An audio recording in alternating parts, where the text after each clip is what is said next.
Recently we visited the RAF Museum at Cosford near Birmingham and spent some time there looking around the amazing aircraft on display. In this video today, we will show you some of the amazing World War II aircraft on display.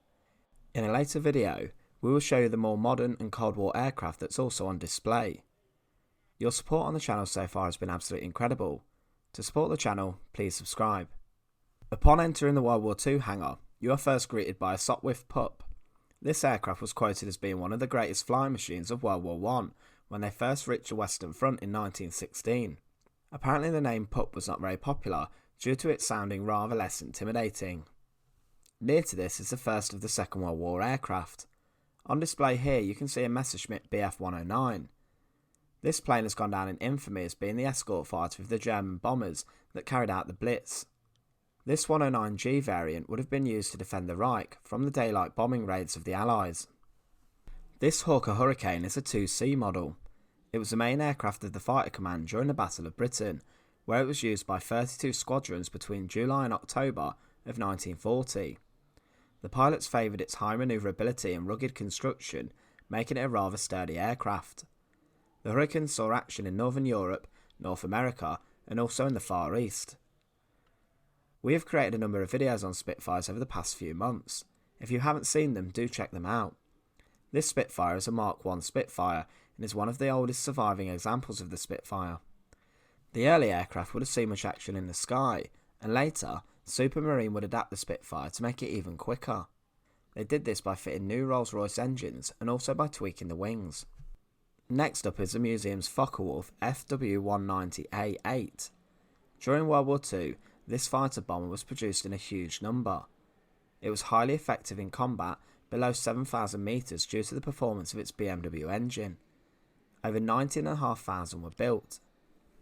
During World War II, the Yonkers JU88 had a number of different roles. Its versatility saw it firstly being used as a bomber, then as a night fighter, and then in anti-shipping operations and finally even reconnaissance missions. The first production began in September 1939, and during the Battle of Britain, it had a devastating role. It took part in a number of daylight bombing raids against British airfields, radar stations and also ports. Its lack of defensive armour protection, however, did make it an easy target for British fighters. This particular aircraft was flown by two defectors who defected to Britain. They held a third crew member at gunpoint before successfully banding the Nazi Party and also the Luftwaffe. The Gloster Gladiator was the first enclosed cockpit and last biplane fighter ever used by the RAF. It saw operational service in Britain as well as the defence of Malta. It also saw action in Norway following the German invasion. The Mitsubishi Ki-46 Deena was one of the most successful aircraft of World War II. The Germans even tried to acquire the manufacturing rights from Japan. It was given a high altitude photographic reconnaissance role and it excelled in this. However, towards the end of the war, they became extremely vulnerable to the quick climbing Allied fighters that the Americans had.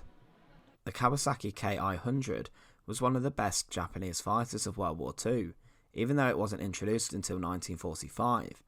It was extremely fast, manoeuvrable and reliable, making it a formidable opponent for any Allied pilot. We have previously covered the Yokosuka Oka in another video. This is a rather haunting aircraft, used as a suicide bombing aircraft. To find out more, please see our video on this. The Defiant Bolton had not the greatest action in the Battle of Britain. However, it did serve well as a night fighter between 1940 and 1942. This particular aircraft was operated by the 307 Polish Squadron from September 1940. One of the greatest sights inside the exhibition is the Avro Lincoln that greets you near the exit. It was just a little too late to see service in the Second World War, but it became a mainstay after the war with Bomber Command. The Cold War, however, brought a new line of technology with the jet engine, and the Lincoln was made to look rather old school. It would not be able to keep up with the superior performance of the jet fighters. This Messerschmitt Me-163 Comet was the only rocket-propelled interceptor to be used operationally.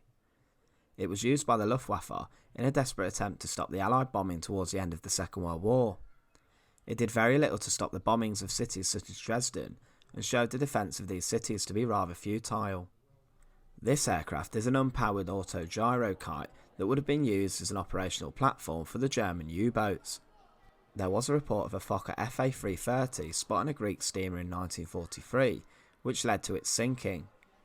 This Messerschmitt Me-262 was the most advanced fighter of World War II, however it was deployed too late to save Germany.